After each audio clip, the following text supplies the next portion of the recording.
नमस्कार साथियों, स्वागत है आप सभी का आपके अपने study channel study in Prayagraj में। मेरा नाम है राज यादव और आज हम आपको बताने वाले हैं जियोग्राफी क्लास 6 की एनसीईआरटी की पुस्तक है, जो हम आज क्लास 6 में इसका चैप्टर 6 लेने जा रहे हैं।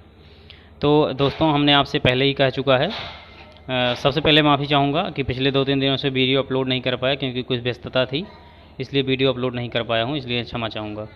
और हम आप बताने वाले हैं आपको कि जो हमने पहले ही बता भी दिया है कि हम आपको क्लास 6 एनसीईआरटी पढ़ा रहे हैं। जैसे ही एनसीईआरटी की बुक पूरी होगी क्लास 6 की, तो ऐसे हम उसको एक फाइनल क्लास आपकी लगाएंगे जिसमें क्लास 6 की पूरी सभी चैप्टर्स के निचोड़ पढ़ाएंगे उसमें शॉर्ट, और ये उसमें ख़त्म करेंगे क्लास 6 की। देन हम क्लास 7 स्टार्ट करेंगे। तो आइए आज पहले हम देखते हैं, ऐसे ही हम सारे सब्जेक्ट को पढ़ाने वाले हैं आप सभी को, और उसके लास्ट में उस बुक का पूरा निचोड़ पढ़ाएंगे एक क्लास में। इस तरह से हम सारे सब्जेक्ट आपकी जियोग्राफी, हिस्ट्री, पॉलिटी, इकोनॉमिक्स सब हम पढ़ाने वाले हैं आपको। तो आप नोट्स भी तैयार कर सकते हैं चाहें तो मेरे साथ। अगर आप इसके नोट्स ना तैयार कर सकें तो इसको पढ़ने के बाद जो मैं लास्ट क्लास लूँगा उसको आप ज़रूर देखें, तब आपको सारी चीज़ें समझ में आएंगी। तो चलिए स्टार्ट करते हैं हम। तो पृथ्वी के प्रमुख स्थल रूप, आपने इसमें कुछ स्थल रूपों को ज़रूर देखा होगा, बिल्कुल देखा होगा, जो चित्र 6.1 में दिखाए जा रहे हैं। जैसे यहाँ पे पर्वत दिखाया जा रहा है, पठार दिखाया जा रहा है और नदी दिखाई जा रही है। तो इन सारी चीज़ों को, द्वीप दिखाया जा रहा है, समुद्र है, नदी मुहाना है, प्रायद्वीप है, स्थल संधि है, तट है, मैदान है, पहाड़ी है, पर्वत श्रृंखला है, पठार है, झील है, नदी है। तो इन सारी चीज़ों को आप देखे भी हैं। तो इसी के बारे में ये बताने की कोशिश कर रहा है आपका पृथ्वी के प्रमुख स्थल रूप जो चैप्टर है। तो आप देखेंगे कि पृथ्वी की सभी जगह पर एक समान नहीं है, पृथ्वी सभी जगह पे एक समान नहीं है, बिल्कुल समान नहीं है, अलग अलग है पृथ्वी। हर जगह पे इसके रूप अलग अलग हैं, कहीं समतल है तो कहीं स्थल है, कहीं नीचे है तो कहीं ऊपर है। तो स्थल मंडल के कुछ भाग नीचे तथा कुछ भाग समतल होते हैं। ये स्थल रूप दो प्रक्रियाओं के परिणाम स्वरूप बनते हैं, जो आपको यह जानकर आश्चर्य होगा कि मैदान जिस पर आप खड़े हैं उसमें धीरे धीरे गति हो रही है। पृथ्वी के अंदर लगातार गति हो रही है। प्रथम या आंतरिक प्रक्रिया के कारण बहुत से स्थानों पर पृथ्वी की सतह कहीं ऊपर कहीं उठ जाती है और कहीं धंस जाती है। इसमें आप देख लेते हैं, क्या आप जानते हैं पहाड़ी व स्थलीय भाग है जो कि आसपास की भूमि से ऊंची उठी होती है 600 मीटर से अधिक ऊंचाई तक एवं खाड़ी ढाल व पहाड़ी पर्वत कहा जाता है। एवं 8000 मीटर से ऊंचे पर्वतों के नाम बताएं।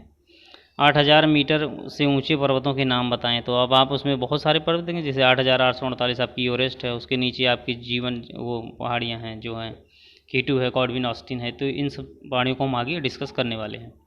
तो आगे बढ़ते हैं इसमें। तो कारण बहुत से स्थानों पर पृथ्वी की सतह कहीं पर ऊपर उठ जाती है, कहीं तो धंस जाती है। उसके अलावा देखते हैं अगला, इसमें क्या है, दूसरी है, वो तो पहली थी, कहीं ऊपर धंस जाती है, कहीं नीचे धंस जाती है, तो ऊपर उठ जाती है, कहीं धंस जाती है। दूसरी या वाह्य प्रक्रिया स्थल के लगातार बनने व टूटने की प्रक्रिया है। पृथ्वी की सतह को टूट कर घिस जाने को अपर्दन कहा जाता है। टूट कर या घिस जाने को अपर्दन कहा जाता है। अपर्दन की क्रिया द्वारा सतह नीची हो जाती है।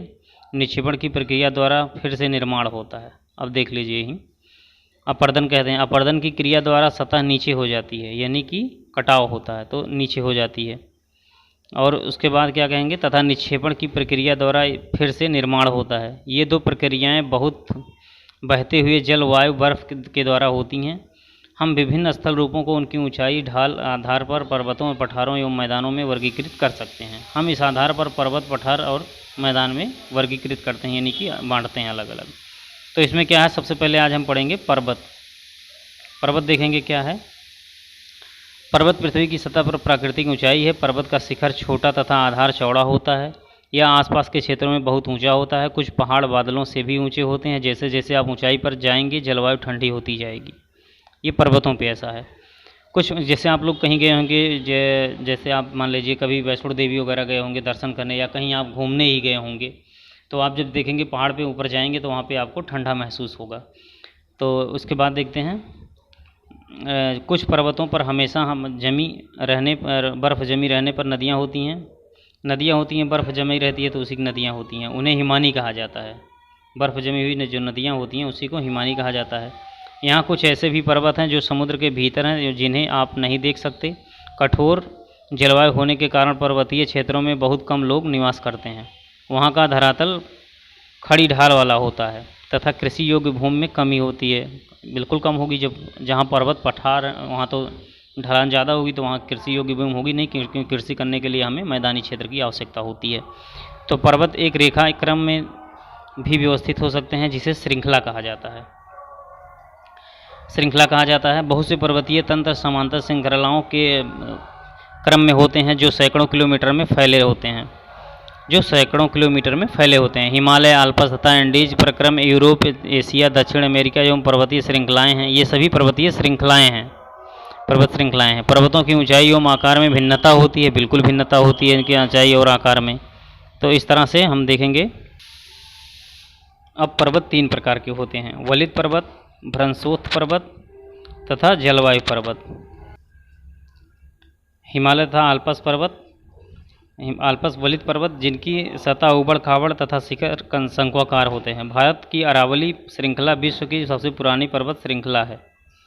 भारत की अरावली श्रृंखला सबसे पुरानी पर्वत श्रृंखला है, सबसे पुरानी पर्वत श्रृंखला है, जो कि राजस्थान में है। आप जानते होंगे राजस्थान से होकर गुजरती है। और पर्वत की प्रक्रिया के कारण यह श्रृंखला घिस गई है पर्वत अपरदन के कारण, यानी कटाव के कारण। नियमित रूप से कटाव हो रहा वहाँ, कभी आंधी से, कभी पानी से, कभी तूफानों से इसका कटाव हो रहा, तो ये घिस गई है। उत्तरी अमेरिका, ध्यान रखिएगा, कभी कभी पूछा जाता है सबसे पुरानी विश्व की सबसे पुरानी पर्वत श्रृंखला वलित कौन सी है, तो वो आपका अरावली पर्वत श्रृंखला है। और इसमें क्या कह रहा है, ये अपरदन की प्रक्रिया के कारण यह श्रृंखला घिस गई है। उत्तरी अमेरिका के अपलेशियन तथा रूस के यूराल पर्वत गोलाकार दिखाई देते हैं, या इनकी ऊंचाई कम है। गोलाकार दिखाई देते हैं लेकिन ऊंचाई कम है। ये बहुत पुराने वलित पर्वत हैं। ये भी बहुत पुराने, लेकिन उतना नहीं जितना कि अरावली। जब बहुत बड़ा भाग टूट जाता है, तब ऊर्ध्वाधर रूप से विस्थापित हो जाता है तथा भ्रंशोत्थ पर्वत का निर्माण होता है। कब? जब बहुत बड़ा भाग टूट जाता है, ऊर्ध्वाधर रूप से विस्थापित हो जाता है, तब भ्रंशोत्थ पर्वत का निर्माण होता है।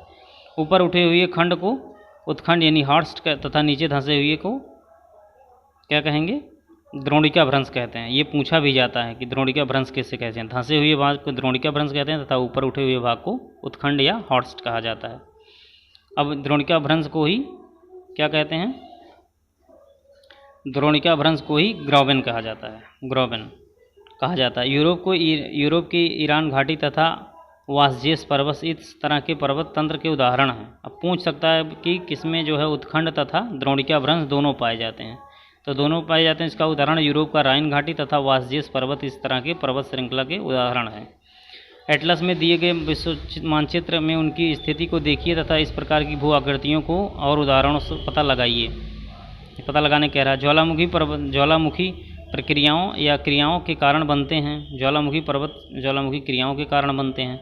अफ्रीका का माउंट किलिमंजारो तथा जापान का फ्यूजियामा इस तरह के पर्वतों का उदाहरण है। ये दे सकता है कि ये किसके उदाहरण हैं। उत्खंड हैं, द्रोणिका भ्रंश हैं। यहाँ आप देख सकते हैं, इसमें फिगर में भी दिखाया गया है कि द्रोणिका भ्रंश और उत्खंड भ्रंश कैसे होते हैं। तो ज्वालामुखी पर्वत श्रृंखला ज्वालामुखी क्रियाओं के कारण भी बनते हैं। जैसे उसका लावा जब फूटता है तो जहाँ जमता जाएगा मैग्मा और ये ठोस का रूप ले लेता है, तो ये पठार बन जाते हैं। ये ऐसे पठार बनेंगे जो कि ढलान वाले पठार बन जाएंगे। यहाँ ढलान रहेगी। कभी कभी यहाँ एक कीप टाइप बन जाता है। जब यहाँ से मैग्मा निकलता है तो वहाँ पे थोड़ा सा गड्ढा हो जाता है, कुछ इस तरह से बनता है। यहाँ से मैग्मा निकलता है तो ये अपने आप कटोरी नुमा हो जाता है। जब हम आपको ज्वालामुखी पढ़ाएंगे तो उसमें आपको इसके क्या कहते हैं, इसकी ढलान को, इसमें जो मैग्मा निकलता है, जो इसके जियोग्राफिकल रूप से इसकी जो फिगर बनते हैं वहाँ के, उसको क्या कहा जाता है, हम आपको इसे बताएंगे। तो अभी देख लेते हैं आगे। पर्वत बहुत जो है लाभदायक होते हैं। पर्वत जल के श्रृंगाहार होते हैं। बहुत सी नदियों स्रोत पर्वतों से स्थित हिमानियों में होता है। जलाशयों के जल को लोगों को तक पहुंचाया जाता है। पर्वतों का जल उपयोग सिंचाई, बिजली तथा उत्पादन में किया जाता है।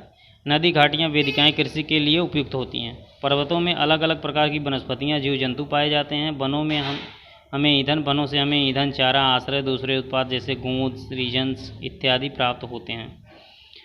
सैलानियों के लिए पर्वतीय भाग उपयुक्त स्थान होता है। सैलानियों मतलब जो पर्यटक आते हैं, वे पर्वतों की यात्रा, उनकी सुंदरता देखने के लिए यात्रा करते हैं।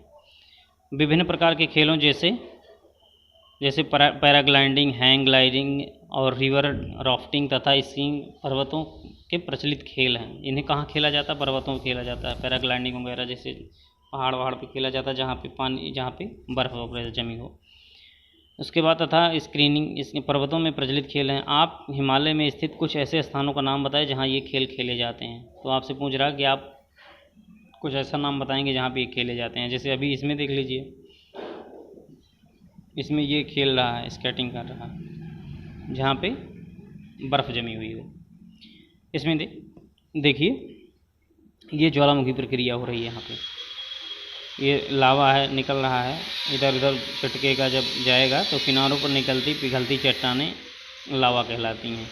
तो ये चट्टानें जो पिघल रही हैं ये लावा कहलाती हैं किनारों पर जब निकलती हैं। अब हम जब आपको ज्वालामुखी पढ़ाएंगे उसमें ये भी बताएंगे कि इसमें जो पार्ट अलग अलग हैं इसके, उसमें क्या क्या कहाँ कहाँ दिया गया है, ये भी हम आपको बताएंगे। तो जब स्पेशली हम ज्वालामुखी पढ़ाएंगे तो उसमें हम आपको ज़रूर पढ़ाएंगे इसको। तो अभी तो क्लास 6 की NCERT, इसमें आपको बस इतना जानना है कि ज्वालामुखी कैसे है, क्या निकलता है, किसे कहते हैं। मतलब एक फिगर आपके माइंड सेटअप में होना चाहिए कि ये कैसे होती है, ज्वालामुखी क्या है, इतना आप जानिए इससे। फिर आगे जैसे जैसे कक्षाओं को हम बढ़ाते जाएंगे और अगली क्लास में आएंगे, क्लास 7 की हम 2 दिन बाद स्टार्ट करेंगे। उसमें आप देखेंगे उसमें इसके कुछ और डिस्क्रिप्टिव टाइप की चीज़ें पढ़ाई जाती हैं।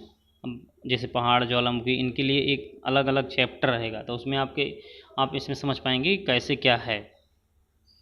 तो आगे पठार जानते हैं। पठार उठी हुई एक सपाट भूमि होती है या आसपास के क्षेत्रों से अधिक उठा हुआ होता है तथा इसकी ऊपरी भाग मेज के समान सपाट होती है। किसी पठार में एक या एक से अधिक किनारे होते हैं जिसके ढाल खड़े होते हैं। पठारों की ऊंचाई प्रायः कुछ 100 मीटर से लेकर कई हज़ार मीटर तक हो सकती है। पर्वतों की तरह पठार नए या पुराने हो सकते हैं। भारत में दक्कन पठार पुराने पठारों में से एक है। केन्या, तंजानिया तथा गुयांडा की पूर्वी अफ्रीकी पठार, ऑस्ट्रेलिया का पश्चिमी पठार इस प्रकार के उदाहरण हैं। तिब्बत का पठार 5.1 में आप देख सकते हैं।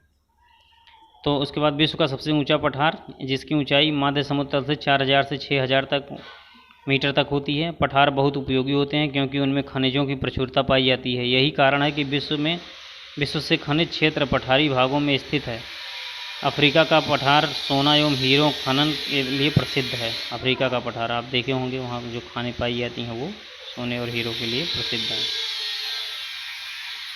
भारत में छोटा नागपुर का पठार लोहा, कोयला तथा मैग्नीज के लिए बहुत उपयुक्त है या भंडार है, इसमें पाया जाता है। पठारी क्षेत्रों में बहुत से प्रपात हो सकते हैं क्योंकि नदियाँ ऊंचाई से गिरती हैं। छोटा नागपुर का पठार स्वर्ण रेखा नदी स्थित हुंडरू जलप्रपात कर्नाटक में जोग पर जलप्रपात। अब पूछ सकता है आपसे कि कौन सी जलप्रपात किस नदी किनारे है और कहाँ पर है, तो आप इसी में से पढ़ते जाएंगे। कर्नाटक में जोग या गरसोप्पा जिसे बोलते हैं वहाँ पे है। इस प्रकार जलप्रपातों का उदाहरण है। लावा पठार में काली मिट्टी की प्रचुरता पाई जाती है। जो लावा जहाँ पे होता है वहाँ काली मिट्टी ज़्यादा पाई जाती है। जैसे जहाँ ज्वालामुखी रहेगी वहाँ काली मिट्टी पाएगी। जैसे महाराष्ट्र में वो आप देखेंगे वहाँ पे भी एक काली मिट्टी पाई जाती है जहाँ कपास पैदा होता है। तो इसलिए कपास पैदा होता है क्योंकि काली मिट्टी पाई जाती है। काली मिट्टी क्यों पाई जाती है? क्योंकि वहाँ कभी ज्वालामुखी विस्फोट हुआ होगा, इसकी वजह से वहाँ काली मिट्टी पाई जाने लगी है, तो जो कि उपजाऊ होती है। कई पठारों में रमणीय स्थल होते हैं जो कि पर्यटकों को आकर्षित करते हैं।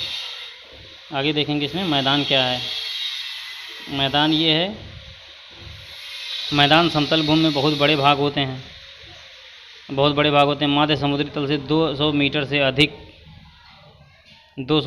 अधिक ऊंचे नहीं होते हैं।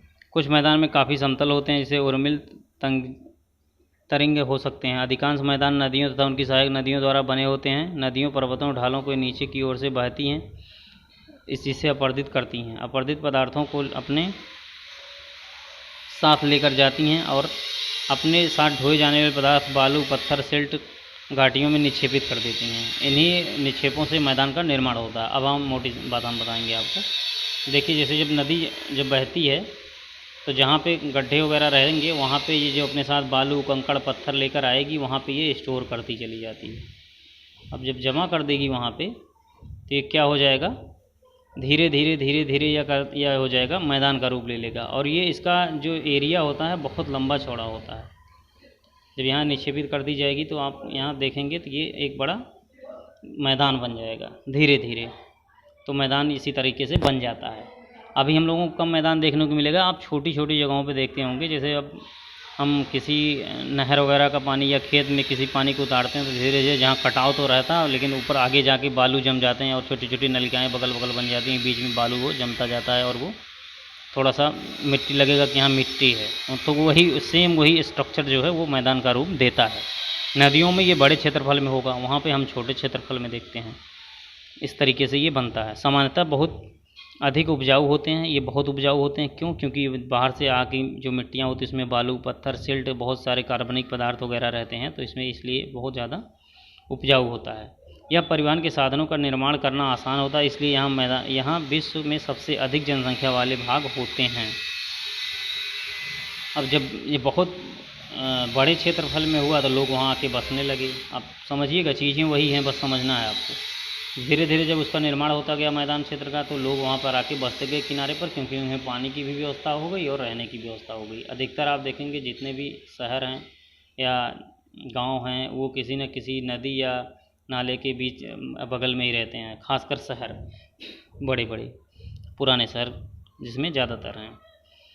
नदियों द्वारा बनाए गए कुछ मैदान एशिया, उत्तरी अमेरिका में पाए जाते हैं। एशिया में स्थित भारत एवं गंगा ब्रह्मपुत्र के मैदान, चीन में यांगत्से नदी के मैदान इसके प्रमुख उदाहरण हैं।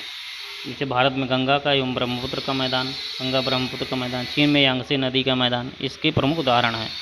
मैदान मनुष्यों के रहने के लिए उपयोगी क्षेत्र होते हैं। यहाँ की जनसंख्या बहुत अधिक होती है, क्योंकि मकान के बनाने पर खेती के लिए समतल भूमि की प्रचुरता होती है। उपजाऊ मिट्टी के कारण यह भाग खेती के लिए काफ़ी उपयुक्त होता है। भारत में गंगा का मैदान देश में सबसे अधिक जनसंख्या वाला क्षेत्र है। सबसे अधिक जनसंख्या वाला क्षेत्र है अगर, तो गंगा का मैदान है। पूछ भी सकता है किस नदी का मैदान क्षेत्र जो है सबसे अधिक जनसंख्या वाला है, तो गंगा के किनारे। अपने यूपी में ही देख लिए, करीब 28-29 में लगभग जो है जिले टच करते हैं इससे निकल कर। तो इस तरह है। अब देखते हैं इसमें स्थल रूप एवं लोग देखते हैं कि स्थलों का रूप कैसा और वहाँ के लोग कैसे रहते हैं। स्थल रूपों में भिन्नता के अनुरूप ही मानव विभिन्न प्रकार के जीवन यापन करते हैं। पर्वतीय क्षेत्रों का जीवन कठिन है, मैदानी क्षेत्रों में जीवन पर्वतीय क्षेत्रों की तुलना में सरल है। पर्वतीय क्षेत्रों में जीवन कठिन है और जबकि मैदानी क्षेत्रों में जीवन सरल है। किसकी तुलना में? पर्वतीय क्षेत्रों की तुलना में। मैदानों में फसलों को उगाना, घर बनाना, सड़कें बनाना और पर्वतीय क्षेत्र की तुलना में आसान होता है। विभिन्न प्रकार के स्थलों में रहने वाले लोग रहन सहन तरीकों में कुछ अंतर होता है। क्या आप उस अंतरों को बना सकते हैं? बिल्कुल। कभी कभी प्राकृतिक आपदाएं जैसे भूकंप, ज्वालामुखी, उत्तान, बाढ़, भूकंप, तूफान विनाश कर देते हैं। आकस्मिक घटनाओं के बारे में जागरूकता पैदा करने के इनमें आने वाले खतरों को कम कर सकते हैं। हम कितने तरीकों से जल तथा स्थलों के रूप में ला सकते हैं, इसका पता हम अपने आसपास के क्षेत्र में लगा सकते हैं। प्रायः हम स्थल का गलत तरीके से करते हैं, जैसे उपजाऊ भूमि पर मकानों का निर्माण करना। इसी प्रकार हम लोग कूड़ा किसी भी भूमि या पानी में फेंक देते हैं, जो उन्हें गंदा कर देता है। हमें प्रकृति के इस महत्वपूर्ण वरदान का उपयोग इस प्रकार करना चाहिए ताकि उपलब्ध भूमि केवल हमारे ही उपयोग के लिए ही नहीं है। यह हमारा कर्तव्य है कि हमारी आने वाली पीढ़ियाँ पृथ्वी को सुरक्षित रखें। देखिए, इसमें बहुत अच्छा कहा गया इन्होंने कि हम लोग कूड़ा को किसी भी जगह पर, किसी भी भूमि पर फेंक देते हैं, जो ये वाला भाग जो कि उसे गंदा कर देता है। हमें प्रकृति के महत्वपूर्ण वरदान का उपयोग इस प्रकार नहीं करना चाहिए। उपलब्ध भूमि केवल हमारे लिए उपयोगी नहीं है, यह हमारा कर्तव्य है कि हम आने वाली पीढ़ियों के लिए भी पृथ्वी को सुरक्षित रखें। बिल्कुल सही बात है। इसमें अगर आप सुरक्षित रखेंगे तो आने वाली पीढ़ियाँ आपकी आसानी से रह लेंगी, किसी प्रकार की बीमारी, किसी प्रकार के दुष्प्रभावों से बचेंगी, दूषित जल से बचेंगी, दूषित वातावरण से बचेंगी, अनेकों बीमारियों से बचेंगी अगर आप स्वच्छता रखते हैं तो। अब स्वच्छ भारत मिशन एक हाल ही में जो है चलाया गया था। स्वस्थ शरीर में स्वस्थ मस्तिष्क का निर्माण होता है। जब इंसेफ्लाइटिस चल रहा था, आप उस समय प्रचार भी देख रहे होंगे, हम लोग छोटे थे तो उस समय प्रचार चलाया जाता था कि स्वस्थ शरीर में ही स्वस्थ मस्तिष्क का निर्माण होता है। यानी कि आपकी बॉडी अगर शरीर सही तो आपका दिमाग भी सही चलेगा। और स्वस्थ शरीर के लिए उच्च पर्यावरण, विशेष रूप से साफ जल, स्वच्छ वातावरण प्राथमिक आवश्यकताएं। इन सभी आवश्यकताओं को सभी लोगों तक सुलभ कराने हेतु भारत सरकार द्वारा एक अभियान चलाया गया, एक मिशन चलाया गया जिसका नाम था स्वच्छ भारत मिशन कार्यक्रम चलाया गया। तो उसी के बारे में ये कह रहा है। सरकारें हमारी बहुत भिन्न भिन्न योजनाएं लाती हैं, लेकिन हम उसका पालन नहीं करते हैं। कहीं छोटे लेवल पर, बड़े लेवल पर, कहीं भी सही तरीके से उनका पालन नहीं हो पाता है। अगर वो चीज़ें सही तरीके से यूटिलाइज हों तो हमें ज़रूर लाभ मिलेगा। तो इस तरह आगे देख लेते हैं। तो आगे क्या है, इसमें चैप्टर समाप्त हो गया दोस्तों। इसमें अब इसमें कुछ क्वेश्चंस दिए गए हैं जिस पर हम चर्चा कर लेते हैं। अब इसमें क्या कह रहा है कि प्रमुख स्थलीय रूप कौन कौन से हैं। प्रमुख स्थल रूप कौन है? स्थल रूप क्या है? मैदान है, पठार है, पहाड़, ये सब स्थल रूप आएंगे आपकी। पर्वत एवं पठार में क्या अंतर है? पर्वत आपका जो होता है वो 800 मीटर होता है, 600 मीटर से ऊंचा हो गया तो पठार हो गया। पर्वतों में विभिन्न प्रकार कौन कौन से हैं? वलित पर्वत है, भ्रांत पर्वत है, ज्वालामुखीय पर्वत है, कई तरीके के होते हैं। और मनुष्यों के लिए पर्वत किस प्रकार उपयोगी? वलित पर्वत जो होता है वो उपयोगी होता है। फिर मैदानों का निर्माण किस तरीके होता है? हमने आपको अभी बताया कि जब पानी जाता है, जहाँ जो भी गहरा क्षेत्र रहते हैं वहाँ पे जाके इनके द्वारा ली गई मिट्टियाँ या कूड़े करकट इकट्ठा होते रहते हैं और धीरे धीरे वहाँ पे मैदान का निर्माण हो जाता है। फिर आगे देख लेते हैं, नदियों द्वारा निर्मित मैदान सघन जनसंख्या वाले होते हैं। क्यों? क्योंकि वहाँ पे उपजाऊ मिट्टियाँ पाई जाती हैं और रहने के लिए उचित मैदान क्षेत्र पाए जाते हैं, इसलिए वो ज़्यादा उपयोगी होते हैं और ज़्यादा लोग वहाँ पर जाके बस जाते हैं, जैसे भारत में गंगा का मैदान।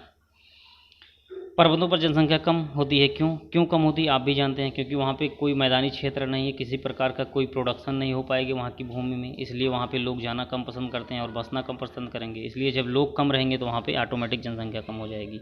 पर्वत पठारों से भिन्न होते हैं ऊंचाई की वजह से। हिमानी कहाँ पाई जाती है? पठारों में पाई जाती है, जहाँ पठार हैं वहाँ पाई जाएगी, पठारों पे।